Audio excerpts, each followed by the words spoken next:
In our consideration of Genesis chapter 2 verse 1 last week, where we see Moses declaring that thus the heavens and the earth were finished and all the host of them, we considered the excellence of God's finished work of creation.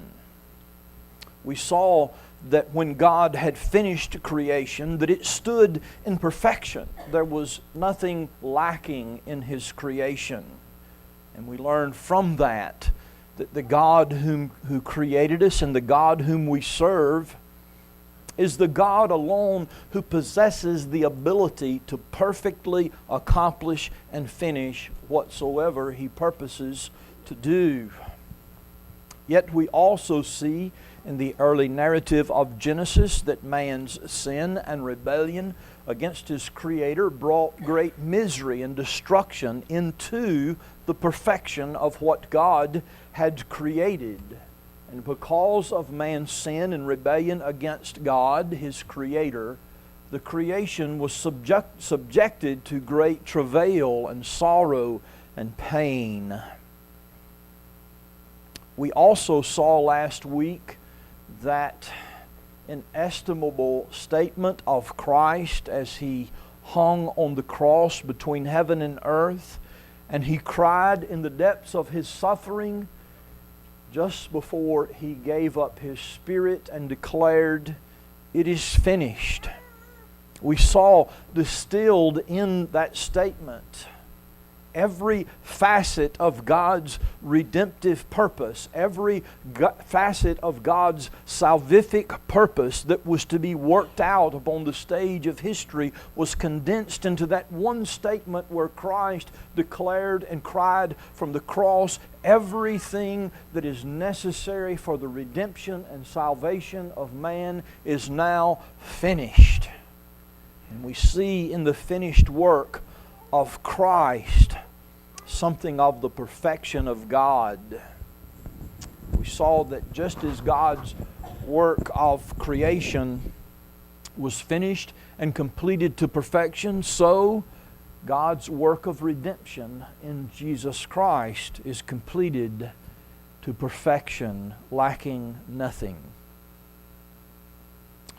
As we come today to Genesis chapter 2, verses 2 and 3, I find myself yet again standing on the precipice of a vast subject. If you'll recall in our introduction to the book of Genesis, we stated that Genesis is foundational to so many of the truths in Scripture. We see great subjects that literally run throughout the whole of Scripture, introduced to us in the opening passages of God's revelation of Himself to us. And as we consider again this morning the subject of rest and the rest of God, the divine rest, as I have titled it, we stand on the brink of a subject that literally, Jimmy, covers the whole of Scripture. I titled this lesson this morning, The Divine Rest, because we see in this narrative here that God rested on the seventh day, and we find in a number of other places in Scripture, especially in Psalm 95 and then again in Hebrews, we find clearly stated that God says that this rest of which is spoken here is His rest. It is a rest that is His alone. He possesses that rest. Steve, do I need to adjust this thing down, up, sideways, clip it on my ear? What do I need to do? It's really barking at me this morning. Maybe on my tie? Okay. I'm not sure why I have such difficulty with that. But as we come to our text this morning, I want to consider our text under three particular headings. First of all, we will consider that God rested. What does it mean when Scripture says that God rested? Is that the rest that we enjoyed last night as we lay down upon our beds and hopefully slept for several hours between our business meeting and our worship time together this morning? Or is there something else involved in this rest of which is spoken here? Secondly, we will look at the fact that God caused creation itself to rest. When He completed His creation, He caused that creation to rest in Him. And then thirdly, and this is where this subject gets so very large, we're going to consider it under the heading of a pattern of rest that we see throughout Scripture. So let's begin this morning.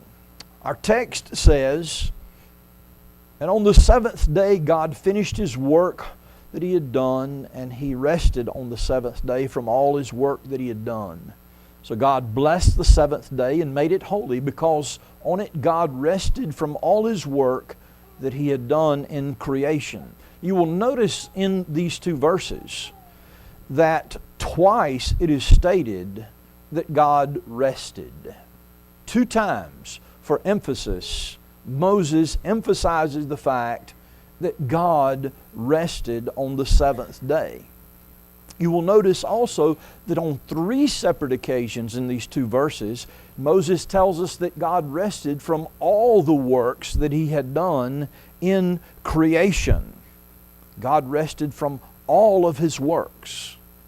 We saw last week that so perfect was God's creation that when He ceased to work on the seventh day, God has never again in the history of the cosmos taken up the work of the physical creation of the cosmos again, because when He created, nothing was lacking. It was perfect. It was complete in every conceivable dimension. It was finished. As we consider this morning the statement here that God rested, the Hebrew term for rest that is used here is Sabbath. It's literally the word from which we get the term Sabbath, a term you'll be very familiar with. But this word Sabbath does not mean, and it means that I guess a more literal interpretation, the English translates it rest, but a more literal interpretation would be to cease. When the Scripture tells us that God rested on the seventh day, the Hebrew term here means to communicate that He ceased from that work which He is doing. We need to be careful when we think about the rest of the divine, when we think about the rest of God, not to confuse that with our understanding of rest. It's not a word that refers to a remedy that we would take for a very tiring and very exhausting week of work, because God does not need that kind of rest. He is the omnipotent one, is He not? And we saw in the first chapter that He simply spoke the whole of creation into existence by the word of His mouth. We saw unimaginable power unleashed by God simply speaking. But when we think about God in terms of His omnipotence and Him possessing all power, regardless of how much power, Liam, He expended in creation, His power was not in one whit diminished, because He possesses all power. Do you see that? So God was not in need of rest because He was weary, but rather this term describes God ceasing from that work which He had begun and simply enjoying the accomplishment and celebrating the accomplishment of what He had created. In fact, we're told in Scripture that the stars of the morning sang and rejoiced when first God created the heavens and the earth. He had finished them. They were complete. They were perfect. There was nothing lacking. And God ceased from working. God's rest at the conclusion of creation indicates